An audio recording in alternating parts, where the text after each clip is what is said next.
At noon, we got Kennesaw State, who started season 0-1 in heartbreaking fashion, traveling to number 23, Indiana, who's 1-0. Indiana favored by 35.5 points on FS1.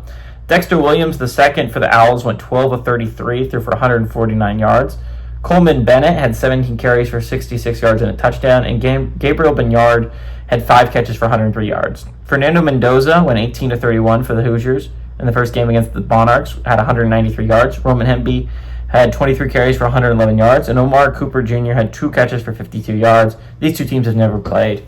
Indiana's kind of taken the Penn State route where they're not playing anyone at a conference. And that's upsetting for a college football fan. Trust me, I think that's going to go away in a couple years, guys. With the SEC making teams start a nine-game conference season and schedule at least one power conference opponent, I think the Big Ten is going to follow suit. I think they're going to force their teams to start scheduling one big Power 4 conference opponent. I mean, the Big 12 basically does that already. I don't think there's a Big 12 team that doesn't have any Power 4 opponents at a conference. It's very rare that happens. So that means we're finally starting to get that at least consistency. I thought every year, every team should strive to do 9 conference games, 1 Power 4, 1 Group of 5, and 1 FCS. I think that is a very fair and very reasonable expectation of these college football teams.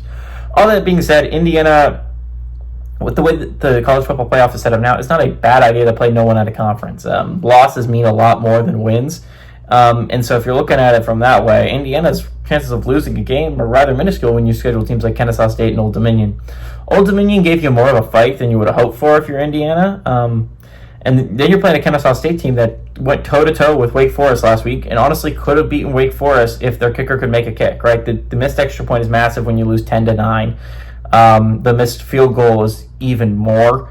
When you're talking about just you left 4 points on the board, you lost by 1. So I mean, it's like that's heartbreaking if you're an Owls fan. That was an Owls team that honestly could have gone on the road and couldn't beat a Power 4 Wake Forest team. Now, not that Wake Forest is good. This is probably going to be a very bad Wake Forest team this year, and I don't expect Kennesaw State to be able to keep it that close against Indiana. But all that being said, the defense played extremely well if you're the Owls. I think that Indiana's offense is good, but it's not that insane to think that Kennesaw State could cover this 35.5 point spread. I think it's very manageable on FS1.